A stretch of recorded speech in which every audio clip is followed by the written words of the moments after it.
పూర్తి వివరాలకు చదవండి రేపటి అక్షర శిల్పం దినపత్రికలో. కొంత ఊరట, కొంత ఆందోళన.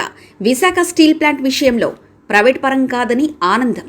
ఉద్యోగరీత్యా కోతలు, ఆందోళన. చంద్రబాబు సర్కార్కి కొత్త తలనొప్పి. విశాఖపట్నంలో కొన్ని దశాబ్దాల కిందట ఏర్పడిన ఉక్కు కర్మాగారం ప్రైవేటీకరణ ప్రక్రియ దాదాపు నిలిచిపోయినట్లే తెలుస్తుంది.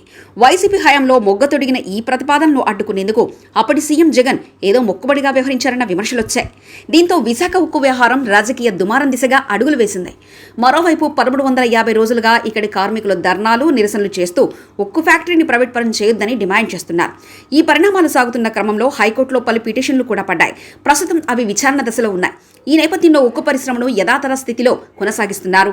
ఇక రాష్ట్రంలో కూటమి సర్కారు వచ్చిన దరిమిలా సీఎం చంద్రబాబు ప్రత్యేకాంశంగా దీన్ని తీసుకొని కేంద్రంతో పాటు 2 సార్లు చర్చలు జరిపారు. ఉక్కు శాఖ మంత్రి కుమారస్వామికి ప్రత్యేకంగా రిప్రజెంటేషన్ కూడా ఇచ్చిన విషయం తెలిసిందే. ఉక్కు ఫ్యాక్టరీని ప్రైవేటీకరణ చేయరాదని, దాన్ని తాము కాపాడుకుంటామని కూడా చంద్రబాబు 2 నెలల క్రితం చెప్పుకొచ్చారు. కేంద్రంలోని భాగస్వామి పార్టీగా ఉండడంతో చంద్రబాబు సూచనలు, ఆయన ఇచ్చిన వినతులు పనిచేస్తున్నాయి. ఈ నేపథ్యంలో విశాఖ ఉక్కు పరిశ్రమ ప్రైవేట్ పరం చేయకుండా Steel Authority of India Limited సెయిల్లో విలీనం చేసేందుకు కేంద్ర ప్రభుత్వం దృష్టి పెట్టింది. దీనికి సంబంధించి గత 2 రోజులుగా చర్చలు సాగుతున్నాయి.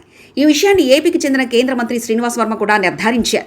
2030 నాటికి కేంద్ర ప్రభుత్వం పెట్టుకున్న లక్ష్యం 300 మిలియన్ టన్నుల ఉక్కు ఉత్పత్తి సాధించేందుకు విశాఖ ఉక్కు ఫ్యాక్టరీని అభివృద్ధి చేయాలని లక్ష్యంగా పెట్టుకున్నట్లు తెలుస్తుంది. ఈ నేపథ్యంలో ఈ ఫ్యాక్టరీని ప్రైవేట్ పరం చేయకుండా సెయిల్లో విలీనం చేసే దిశగా అడుగులు పడుతున్నాయి.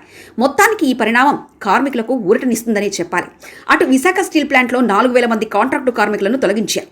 విశాఖ స్టీల్ ప్లాంట్ను సెయిల్లో విలీనం చేస్తామని ఒకవైపు చెప్తూనే మరోవైపు కాంట్రాక్టు కార్మికులను తొలగించడంపై ఆందోళన వ్యక్తమవుతుంది. కేంద్ర ప్రభుత్వం విశాఖ స్టీల్ ప్లాంట్ను ప్రైవేటీకరణ చేయడానికి సిద్ధమవుతున్నట్లు కనిపిస్తుందని కార్మిక సంఘాలు ఆందోళనకు దిగాయి.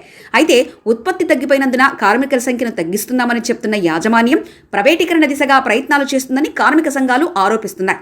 ఈ రోజు ట్రైనింగ్ సెంటర్ వద్ద కార్మిక సంఘాలు ఆందోళనకు దిగాయి. మ్యాన్ పవర్ను తగ్గించడంపై విశాఖ స్టీల్ ప్లాంట్ పోరాట కమిటీ ఆందోళనకు దిగింది. ఇప్పటికే కొందరు ఉద్యోగులను ఇతర ప్రాంతాలకు బదిలీ చేయడం కూడా వివాదంగా మారింది. కేంద్ర ప్రభుత్వం మోసపూరిత విధానాలను అవలంబిస్తుందని కార్మిక సంఘాలు ఆరోపిస్తున్నాయి.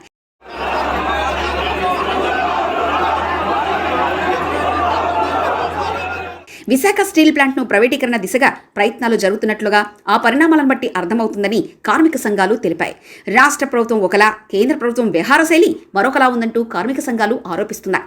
అయితే సెయిల్లో విశాఖపట్నం స్టీల్ ప్లాంట్ను విలీనం చేస్తామంటూ లీకులు కూడా భారీగానే వచ్చింది.